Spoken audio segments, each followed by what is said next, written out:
A'udzu billahi as-sami'il alim minasy syaithanir rajim min hamzihi wa nafthihi wa nafthihi. Rabbi ishrah li sadri wa yassir li amri wahlul 'uqdatam min lisani yafqahu qawli.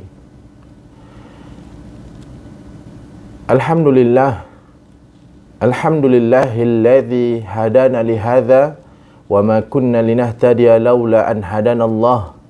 Asyhadu an la ilaha illallah wahdahu la syarika lah wa asyhadu anna Muhammadan abduhu wa rasuluh. Teman-teman sekalian yang semoga dirahmati oleh Allah Subhanahu wa taala. Tidak terasa kita sudah masuk 10 Ramadan. Masya Allah, waktu berlalu begitu cepat. Senantiasa kita memohon kepada Allah, berdoa kepada Allah agar terus diberikan semangat untuk beribadah, khususnya membaca Al-Quran. Kali ini saya akan mengangkat tema mengapa doa saya belum dikabulkan. Ada sebuah kisah. Kisah ini kisah nyata. Bisa kita ambil hikmahnya, bisa kita ambil ibrahnya, untuk agar kita selamat daripada kisah yang akan saya sampaikan ini. Seorang pemuda,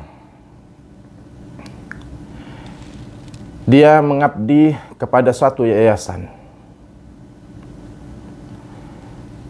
Yayasan tersebut yang mana sudah banyak dikenal oleh masyarakat. Dia berjalan hari demi harinya. Dia bangun pagi. Dia berkontribusi kepada yayasan tersebut. 2 tahun lamanya, semua berjalan normal sebagaimana orang-orang yang sedang beraktivitas. Namun, di tengah perjalanan ada sedikit konflik, ada sedikit masalah di dalam pemuda tersebut berkaitan dengan yayasannya. Dan ternyata wakil daripada pemilik yayasan tidak bertabayun, tidak mengklarifikasi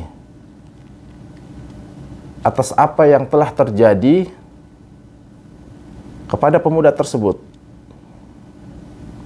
Akhirnya tersebarlah berita bahwa pemuda tersebut telah melakukan sebuah kesalahan, padahal tidak demikian adanya. Pemuda tersebut merasa terzalimi atas apa yang telah dilakukan oleh yayasan tersebut. Akhirnya dia keluar. Dia berhenti dan dia sangat kecewa karena sudah banyak sekali pengorbanan, kontribusi, pelayanan yang diberikan oleh pemuda tersebut kepada yayasan itu. Tidak lama setelah itu, pemuda tersebut pun berdoa kepada Allah. Ya Allah,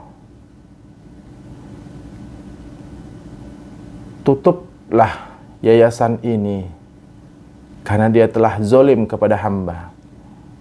Dan berikanlah pelajaran kepada wakil yang diamanahkan oleh yayasan tersebut. Tidak lama kemudian, kurang lebih 1 minggu setelah pemuda ini berdoa, turunlah musibah yang membuat yayasan tersebut tutup berhenti total. Dan wakil daripada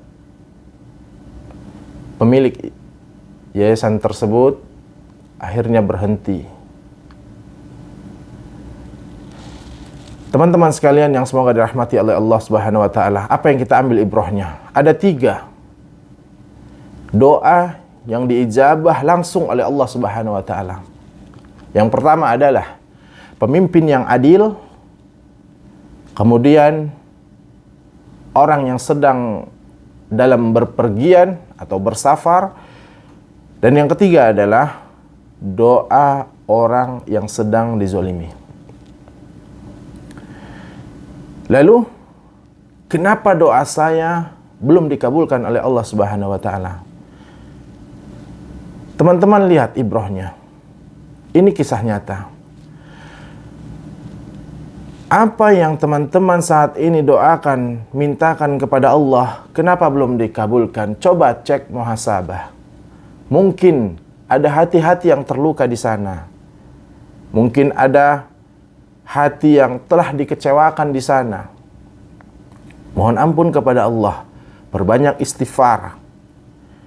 Dan bila teman-teman menjumpai orangnya, diingat, temui dia. Mintalah maaf darinya.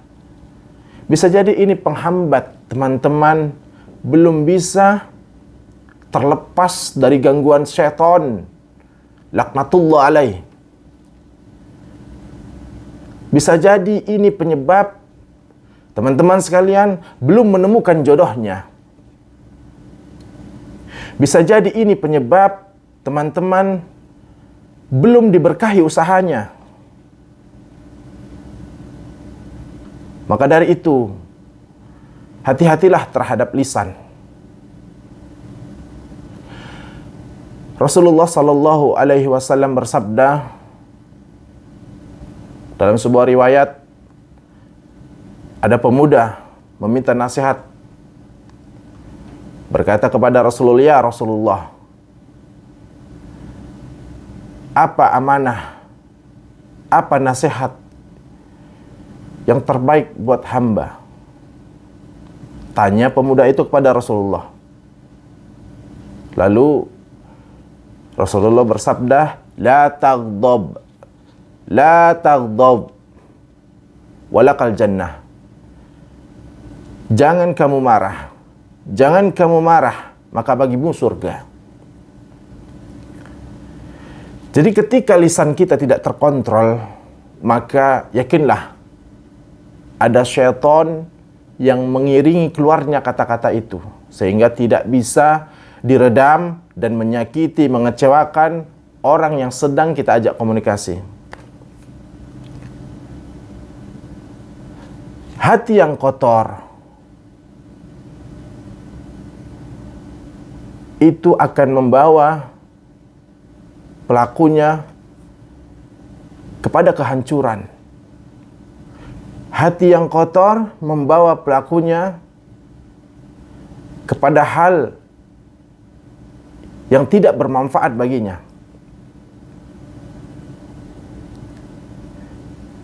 Senantiasa kita mohon kepada Allah agar dimudahkan lisannya untuk selalu berbicara yang baik. Namun jika tidak bisa, maka diamlah. Itu ciri orang yang beriman kepada Allah Subhanahu wa taala. Kemudian terkait doa, pada intinya bukan doa itu yang kita khawatirkan tidak dijabah oleh Allah. Tetapi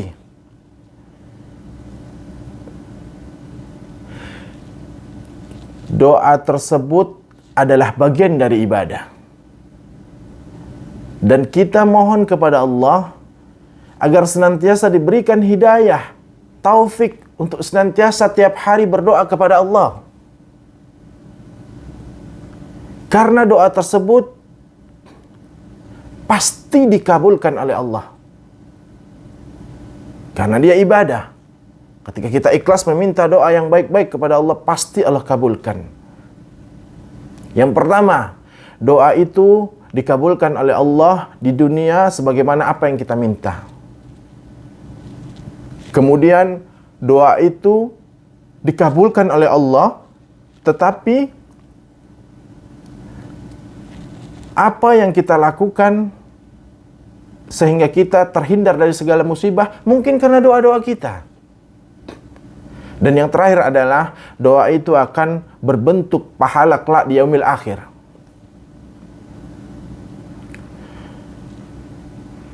Kita semua memiliki waktu yang sama, tapi tidak semua waktu kaum muslimin itu diberkahi oleh Allah Subhanahu wa taala.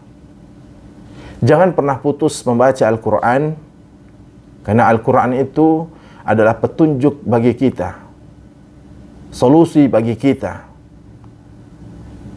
dan jalan keluar bagi kita atas seluruh permasalahan kehidupan kita.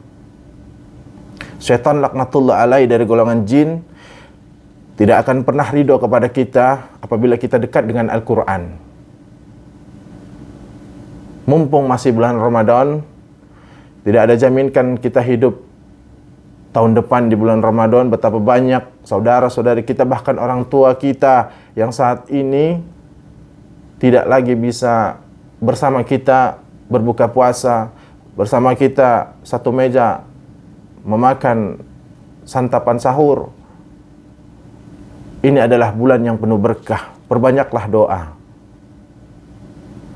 Karena tidak semua manusia diberikan hidayah oleh Allah untuk dimudahkan dalam berdoa. Demikian teman-teman sekalian. Semoga nasihat singkat ini bermanfaat buat kita. Ambillah hikmah dari setiap semua cerita, yang semoga Allah Subhanahu wa taala menjauhkan kita dari perkara yang sia-sia yang dapat membuat kehidupan kita tidak berjalan sebagaimana apa yang kita minta, tidak diberkahi oleh Allah. Dan mohon kita kepada Allah agar kita semua diwafatkan dalam keadaan husnul khatimah dan dijauhkan dari kematian yang su'ul khatimah. Barakallahu fikum, arsadani Allahu wa iyyakum. Allahul musta'an. Assalamualaikum warahmatullahi wabarakatuh.